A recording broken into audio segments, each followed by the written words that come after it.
안녕하세요. 저는 6개월이라는 짧은 결혼 생활을 마치고 새 출발을 준비 중인 싱글녀입니다. 저는 30대 초반에 늦은 나이라는 생각이 들 수도 젊은 나이라고 생각이 들 수도 있는 나이에 결혼을 했습니다. 결혼이 애들 소꿉놀이도 아니고 도대체 무슨 사연으로 결혼 생활을 고작 5개월밖에 하지 않았냐고 하시는 분들도 계실 텐데 제가 이혼을 하게 된 결정적인 이유는 바로 시어머니 때문입니다. 저희 시어머니께서는 미신을 지나칠 정도로 맹신하고 좋아하세요. 무당말이라면 자다가도 벌떡 일어나시는 분이시죠. 여러분들은 제 이야기를 듣고 어떤 생각을 하실지 궁금해서 이렇게 사연을 보내봅니다. 저는 미신도 믿지 않고 신도 믿지 않아서 딱히 믿는 종교가 없어요.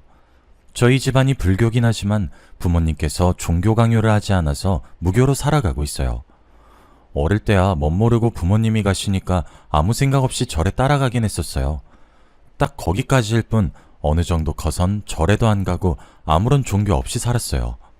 저는 처음 결혼 조건에 종교 생활은 각자 하면 되니까 그닥 중요한 부분이 아니라고 생각했어요. 하지만 한 번의 파혼 경험으로 종교도 상당히 중요한 부분을 차지한다는 걸 알게 되었죠. 예전에 모태신앙이었던 기독교 남자친구를 만난 적이 있었어요. 제가 사람을 볼 때 외모나 키같이 외향적인 면보다는 사람 됨됨이를 많이 보는 편이에요. 전 남자친구는 저와 웃음 코드도 되게 비슷하고 굉장히 다정한 사람이었어요.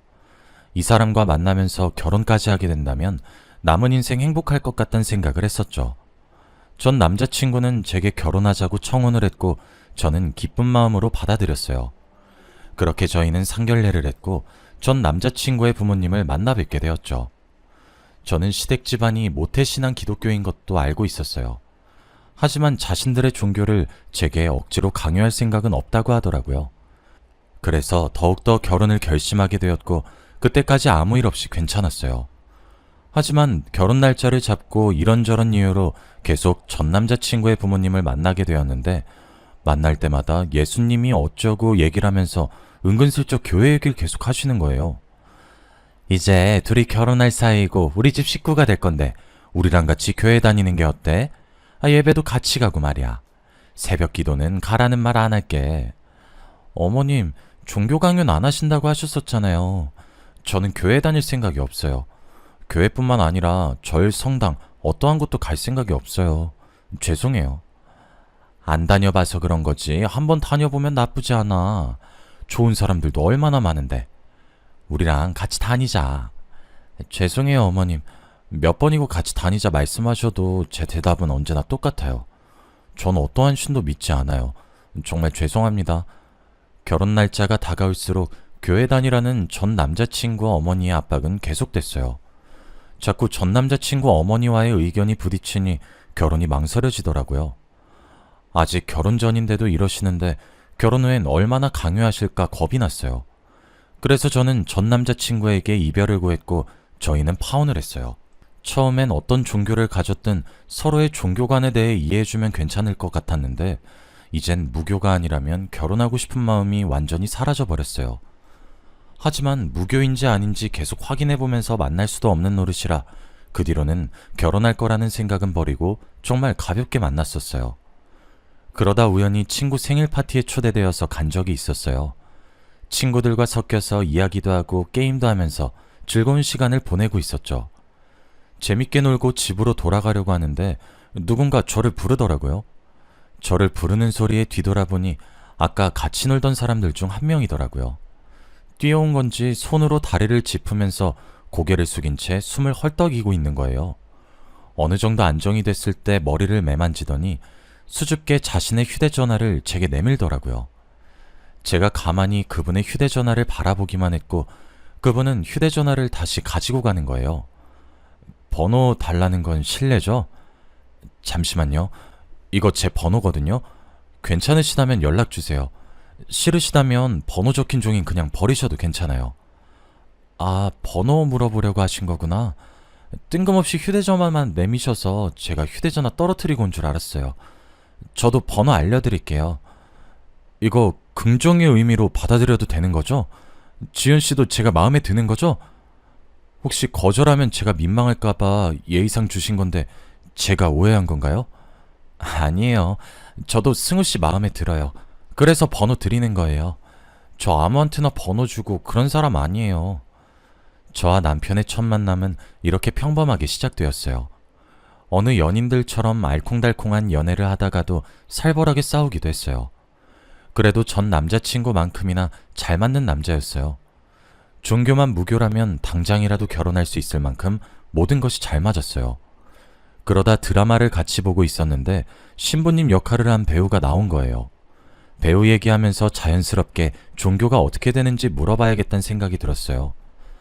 와, 저 배우 진짜 천주교네? 천주교라서 저 역할 한다고 했나 보다. 아니면 천주교인 거 알고 섭외를 한 건가? 신기하네. 근데 자기는 종교가 어떻게 돼? 나? 종교 없는데? 무교야. 교회, 절, 성당 이런 거 가는 거 귀찮아. 우리 가족은 다 무교야. 아, 대신 우리 엄마가 미신 같은 거 진짜 잘 믿어. 종교는 없는데 미신은 믿으셔? 하긴 나도 믿었던 미신이 몇 개 있긴 하지. 문지방 밟으면 안 된다거나 빨간 글씨로 이름 쓰면 안 된다거나 그런 거. 우리 엄마는 그런 것도 믿고 무당말도 잘 믿어. 아, 진짜 같이 살면 피곤해. 빨리 내가 나가 살든가 해야지. 피곤한 아줌마야 정말. 그래도 귀여우시네. 미신 우리 어렸을 때나 열심히 믿었던 것 같은데 어머님이 되게 순수하신 것 같아. 아직까지 믿는 거 보면. 남자친구는 제가 그토록 바라던 대로 무교 집안이었어요. 대신 어머님께서 미신을 잘 믿으신다고 하시는 거예요. 저도 예전에 믿었던 미신들이 있었고 흔하게 누구나 하나쯤은 믿는 미신들이 있잖아요.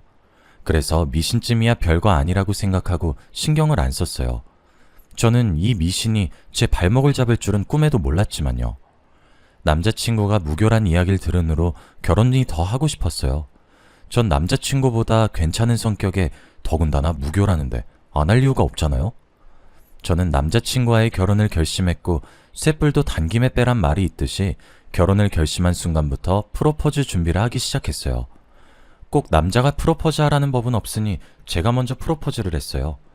그런데 하필 남자친구도 그날 프로포즈를 준비하는 바람에 맛 프로포즈가 되어버렸어요. 서로 프로포즈 하겠다고 깊숙이 숨겨놓은 반지를 주섬주섬 꺼내는데 얼마나 웃겼는지 몰라요. 각자 앞에 놓여진 반지를 보며 한참 동안이나 배 잡고 웃었어요. 어쩜 타이밍이 이렇게 기가 막히냐고 천생연분이라고 했어요. 그렇게 저희는 각자가 준비해온 반지를 서로에게 끼워주었고 결혼을 약속했어요. 저희는 결혼을 허락받으려고 양가 부모님을 만나서 인사를 드렸어요. 처음 예비 시어머니를 만났을 땐 너무나도 평범한 분이셨어요. 미신을 많이 믿으신다고 들은 것과는 달리 집안도 되게 깔끔했어요. 이게 편견일 순 있지만 제가 사실 시댁에 들어가기 전에 부적이 방방곳곳 엄청 많이 붙여진 집안을 상상했었는데 고작 입구에 붙어진 거 하나밖에 없더라고요. 전 남자친구 어머니는 교회 다닐 것을 엄청 강요했던지라 어머님도 제게 미신을 강요할 줄 알았어요. 예상과 달리 평범한 얘기만 오갔고 갈 때쯤에야 부적 하나를 슬쩍 내밀더라고요. 이거 지갑에 넣고 다녀요. 애군을 막아주는 부적이래요. 그래도 없는 것보단 나을 것 같아서. 부담스러우면 굳이 안 해도 돼요. 아니에요, 주세요. 이거 하나 넣어 다닌다고 지갑이 터진 것도 아닌데요, 뭐. 감사합니다. 처음 만나는 절인데 이렇게 저까지 신경 써주셔서요. 아유, 우리 아들이 여자는 기똥차게 잘 골랐네. 나를 닮아 보는 눈이 있어. 우리 아들은 내가 이런 거 주면 싫어하거든. 애미가 다 지 위에서 해주는 건데도 말이야. 제가 부적을 받을 줄 몰랐는지 처음엔 당황해 하시더니 이내 밝게 웃으셨어요. 요즘 이런 거 받는 젊은이 없다면서 이런 거 줬다가 매번 욕만 먹었다고 하시더라고요. 자식이니 잘 되라고 남자친구한테도 부적을 준 적 있는데 절대 안 받는다고 제게 하소연을 하셨어요. 어머님은 싹싹하고 이쁘다면서 저를 되게 좋아하셨어요. 하지만 저는 그 부적을 받지 말아 했어야 했고 이날을 두고두고 후회했어요. 저희는 상견례도 잘 마치고 아무 탈 없이 결혼을 무사히 진행했어요. 신혼여행을 마치고 신혼집에 들어왔더니 현관문에 부적이 하나 붙여져 있더라고요. 어머님, 현관문에 부적 붙여져 있던데 그거 뭐예요? 저희 집에 부적 안 붙여놓으셔도 돼요. 저희는 부적 없어도 괜찮아요. 앞으로 잘 살라고 붙여놓은 거야. 그거 붙이고 사는 게 좋다고 유명한 점쟁이가 그러더라고. 계속 붙이고 있어. 그리고 너 부적 좋아하잖아. 저번에 내가 준 거 지갑에 넣고 다니고 그러더만. 어머님, 저 부적 안 좋아해요. 어른이 주신 건데 안 받는 건 예의가 아닌 것 같아서 받은 거죠. 다음부터는 저희 집에 이런 부적 붙이지 마세요. 아셨죠? 알았다. 그렇게 하마. 이왕 붙여놓은 거니까 현관문에 붙어있는 건 건들지 말거라. 진짜 유명한 점쟁이가 해준 거라 비싸게 주고 만든 부적이야. 그러니 절대 건들지 말거라. 시어머니께서는 현관문에 붙은 부적에 대해서 신나게 말씀하시다가 부적 싫어하니 앞으로는 붙이지 말라는 제 말에 급격하게 목소리가 가라앉았어요. 다음부터는 안 그러겠다고 하시면서 현관문에 붙은 건 절대 떼지 말라고 강조하시더라고요. 일단 강요하시니까 붙이고는 있는데 저는 잠깐 붙였다가 어느 정도 시간 지나면 떼야겠다고 생각했어요. 시어머니께서는 반찬을 가져다 주신다는 핑계로 신혼집에 자주 들락날락 거리셨어요. 아직 다 안 먹었다고 안 오셔도 된다고 했는데도 굳이 오셨어요. 그냥 반찬만 주고 가시면 모르겠는데 계속 이 방 저 방 왔다 갔다 하시면서 기웃거리셨죠. 도대체 뭘 하시는지 모르겠지만 저희 집에 오면 혼자서 엄청 바쁘게 움직이시더라고요. 저는 시어머니가 나온 방에 들어가 봤자 변한 게 없어서 그냥 방 구경하나 싶었어요. 솔직히 저희가 신혼초니까 인테리어가 계속 마음에 안 들면 자주 바꾸거나 물건을 추가하잖아요. 그래서 늘 새로운 마음으로 뭐가 바뀌었는지 보려고 그러시는 줄 알았어요. 정말 4개월까지는 아무것도 모르는 상태로 지냈었어요. 그러다 제가 청소를 한다고 침대 밑에 청소기를 돌렸는데 청소기 입구에 부적이 하나 딸려오는 거예요. 이게 왜 여기서 나오나 싶다가 설마 하는 마음에 납작 엎드려서 침대 밑을 봤어요. 바닥에 아무것도 없어서 제 지갑에서 떨어진 거라고 단정 지으려고 하는데 쎄한 느낌이 드는 거예요. 그래서 그대로 바닥에 엎드린 채로 살짝 시선을 위로 돌렸어요. 저희 침대 밑바닥에 부적이 빼곡하게 여러 장이 붙여져 있는 거예요. 저는 부적을 발견하는 순간 기겁을 하고 손으로 다 떼어냈어요. 안쪽까지 어떻게 붙였는지 모르겠지만 안쪽에도 붙여져 있길래 긴 막대기로 힘들게 뗐어요. 그리고 시어머니께서 갔던 방을 유심히 살펴봤죠. 그러다 제 시선이 옷장에 꽂혔고 곧장 옷장 앞으로 가서 부적이 있는지 살펴보았어요. 걸려있던 옷을 옆으로 미니까 벽면에 숨겨진 부적들이 나타나더라고요. 안 보이는 곳만 골라서 어찌나 잘 숨겨두셨는지 감탄이 나올 정도였어요. 저는 다른 방과 화장실에도 부적들을 찾아내서 다 떼어버렸어요. 남편도 부적을 보고는 이걸 언제 다 붙였냐며 놀라서 말을 잇지 못하더라고요. 저희가 4개월 동안 몰랐다는 것도 웃기고 이 많은 걸 시어머니 혼자 붙였다는 것도 웃겼어요. 그렇게 며칠 뒤 시어머니께서 평소와 똑같이 반찬을 들고 신혼집에 오셨더라고요. 제가 잠시 화장실 간 사이에 오셔서 그동안 방에 부적이 잘 있는지 확인하셨나봐요. 시어머니께서 저를 찾느라 소리를 지르는 게 안방에 있는 화장실까지 다 들리더라고요. 아가, 부적들이 다 없어졌다. 도대체 그 많은 부적이 어디로 갔다니? 어떻게 하나도 안 남기고 싹 사라질 수 있냔 말이야. 설마 너네가 다 떼어버린 건 아니지? 어머님, 그 부적들 저희가 다 갖다 버렸어요. 제가 저번에도 말씀드렸잖아요. 부적 안 좋아한다고 붙이지 마시라고요. 전에 안 붙이시기로 얘기 끝났잖아요. 아니, 그 많은 것을 다 갖다 버렸단 말이야? 그게 돈이 얼마짜린데 갖다 버리길. 내가 진짜 못 살아. 부적을 찾으시길래 다 버렸다고 하니 시어머니는 그걸 왜 버리냐고 화를 내셨어요. 얼굴이 붉어지고 목에 핏대까지 세우면서 화를 내시는 거예요. 처음 보는 시어머니의 화난 모습에 저는 고장난 것처럼 아무것도 할 수가 없었어요. 남편도 그런 시어머니께 제발 그만하라고 적당히 하라면서 같이 화를 내더라고요. 저는 아무 말도 못했고 남편과 시어머니는 부적 하나 때문에 피 튀기며 싸웠어요. 한참을 싸우다가 시어머니께서는 가방을 챙겨 들고 집을 나가더라고요. 제가 시어머니를 따라 나서려고 하니 남편이 저를 잡는 거예요.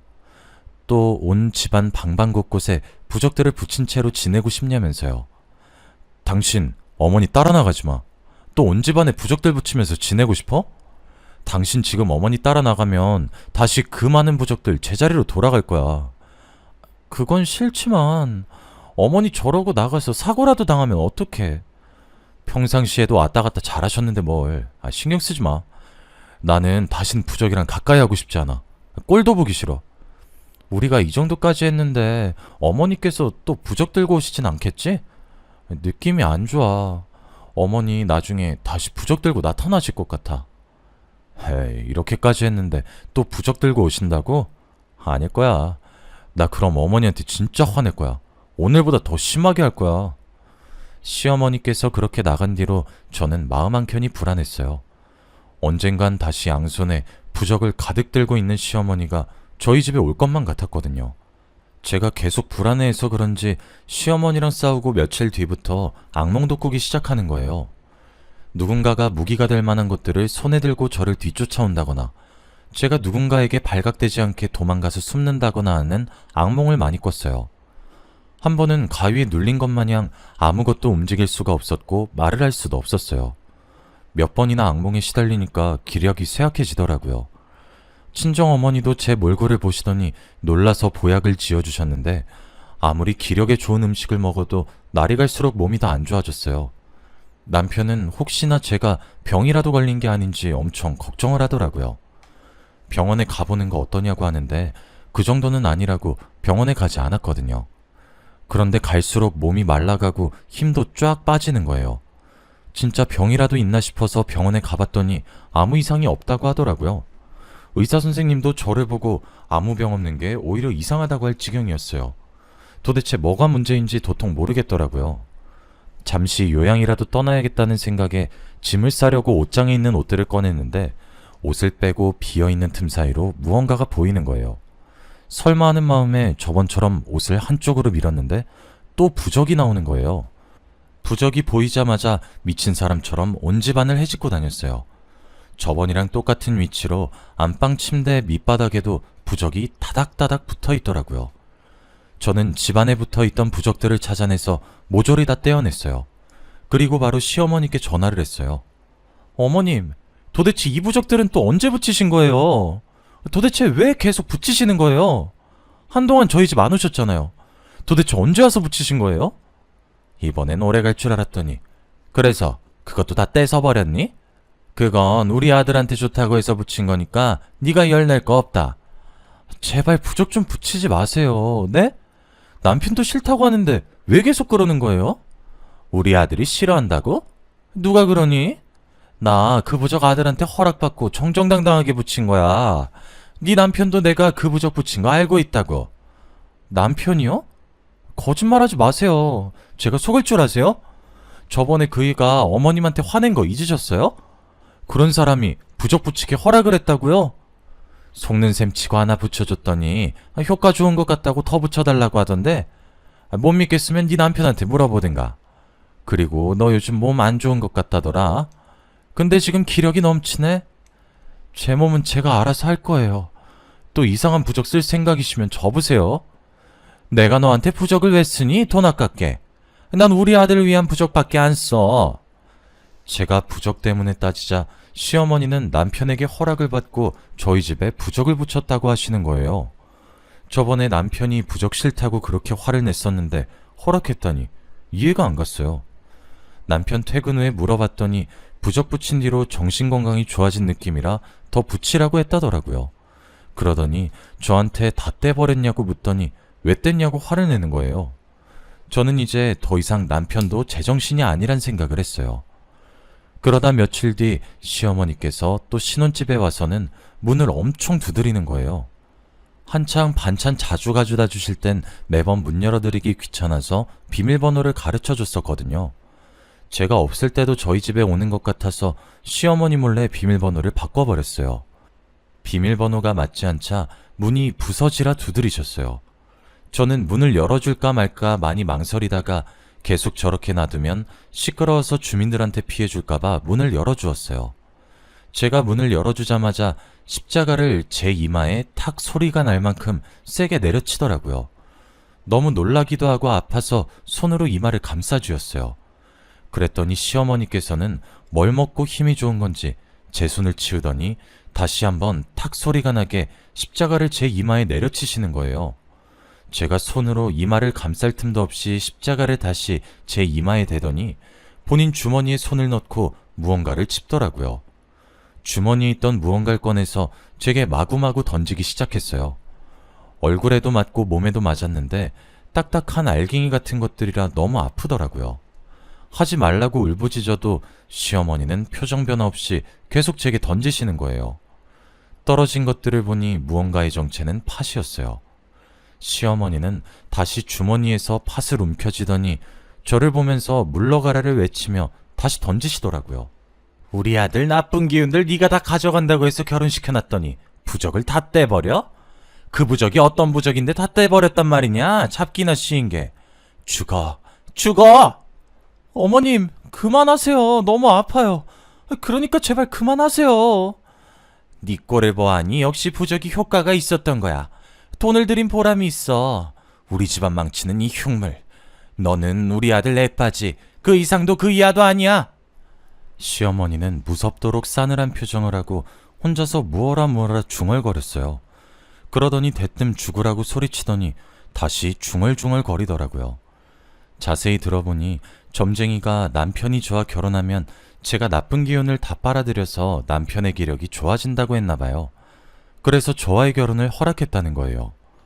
부적을 붙이면 모든 악의 기운을 제가 다 빨아들여서 남편은 좋아지고 저는 시름시름 앓게 되는 것이었어요. 남편 기력 때문에 그렇게 부적을 붙이고 제가 부적을 뗐다고 하면 화를 냈던 거예요. 저는 계속 팥을 맞지 않으려고 얼굴을 요리조리 피했어요. 시어머니는 제가 계속 안 맞으려고 피하니까 못 움직이게 제 머리채를 잡는 거예요. 계속해서 발버둥 치고 있는데 딱 마침 남편이 퇴근을 하고 집에 들어오더라고요.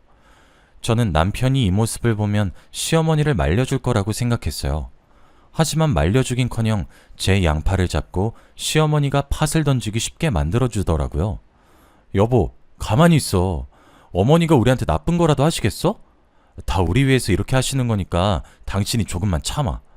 당신 미쳤어? 당신까지 왜 이러는 거야? 이것 좀 놔. 내가 왜 이런 수모를 당해야 하는데? 난 싫어. 싫다고.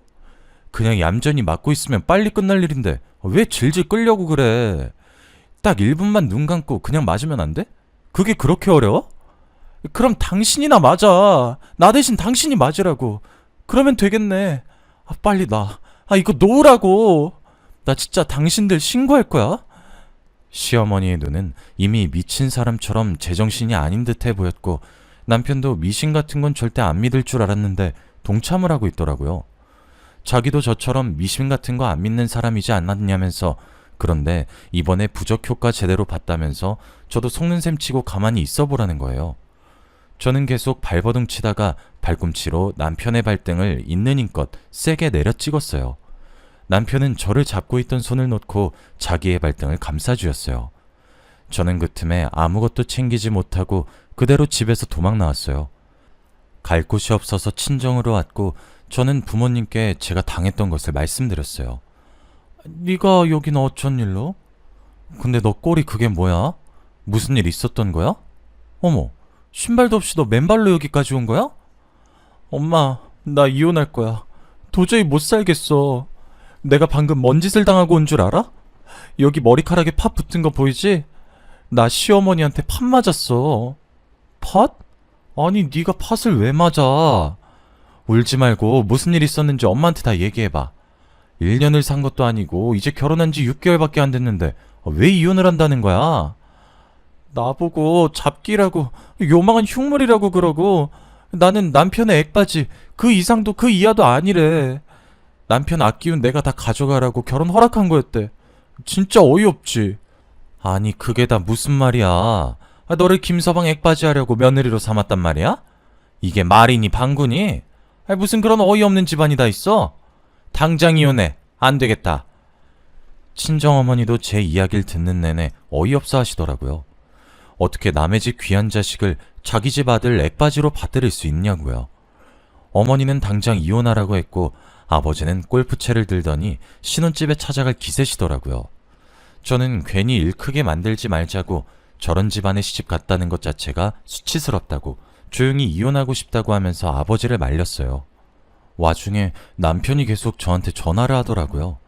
저는 끝까지 전화를 받지 않았고 이혼하자는 문자만 보냈어요. 남편은 이혼하자는 제 문자에 고작 이런 걸로 이혼을 해야겠냐고 뻔뻔하게 답을 보낸 거예요. 저는 이혼 서류 가지고 올 거 아니면 연락하지 말라고 하고 폰을 꺼버렸어요. 하루 지나고 폰을 켰는데 아무런 연락이 안 와 있더라고요. 그렇게 며칠간 친정에서 지냈고 정말 부적 때문에 몸이 안 좋아졌던 건지 친정에서 지내는 동안엔 다시 살도 조금씩 찌고 기력도 되찾아갔어요. 거의 예전 모습을 찾았을 때쯤 남편한테 연락이 왔더라고요. 이혼하자고 서류 들고 친정 근처 카페에 앉아 있으니 오라고 하면서요. 저는 가벼운 발걸음으로 카페에 향했어요. 창가 쪽에 남편이 앉아 있었는데 못 본 사이 얼굴이 퀭해져 있고 살도 빠진 것 같았어요. 제가 자신의 앞에 앉자 가방에서 서류 봉투를 하나 꺼내더라고요. 자기 인적사항은 다 작성했으니 제 거만 작성해서 제출하면 된다고요. 이거 합의 이혼서야. 내 인적사항은 다 작성해놨어. 당신 인적사항만 작성해서 제출하면 끝나. 근데 꼭 이혼을 해야겠어? 당신이 몇 번을 다시 물어도 내 생각은 변함없어. 당신이랑 이혼할 거야. 봐봐, 나 당신이랑 안 사니까 다시 살도 찌고 기력도 되찾았잖아. 근데 내가 왜 당신이랑 계속 살아? 그러네. 다시 예전 모습으로 돌아갔네. 다행이다. 솔직히 당신 계속 말라가서 걱정 많이 했거든. 나는 어머니가 당신을 액바지로 생각했을 줄은 꿈에도 몰랐어. 내가 대신 사과할게. 남편은 시어머니께서 저를 액바지로 생각할 줄은 몰랐다며 대신 사과를 하더라고요. 남편의 표정을 보아하니 정말 남편은 아무것도 몰랐던 것 같아서 사과를 받아줬어요. 그리고 저희는 합의 이혼을 했죠. 저는 지금 남편과 이혼하고 새로 태어난 기분으로 살아가고 있어요. 예전 모습으로 완전히 되찾았고 지금 만나고 있는 남자친구 덕분에 더 밝고 긍정적인 사람으로 변해 있어요. 지금 남자친구는 제게 있어서 귀인 같아요. 힘들어하던 저를 보듬어주고 위로가 되어주고 기쁨이 되어줬으니까요. 남자친구와 결혼을 할지 안 할지 모르겠지만 지금처럼만 재밌게 지냈으면 좋겠어요. 제 이야기는 여기서 끝을 맺어보려고 해요. 여러분들도 미신이라는 걸 믿으시나요? 저는 적당히 믿는 건 괜찮지만 전 시어머니처럼 맹신하는 건 좋지 않다고 생각해요. 자신에게도 주변 사람에게도요. 여러분들도 만약 믿고 있는 미신이 있다면 그 미신에 너무 맹신하지 않았으면 합니다.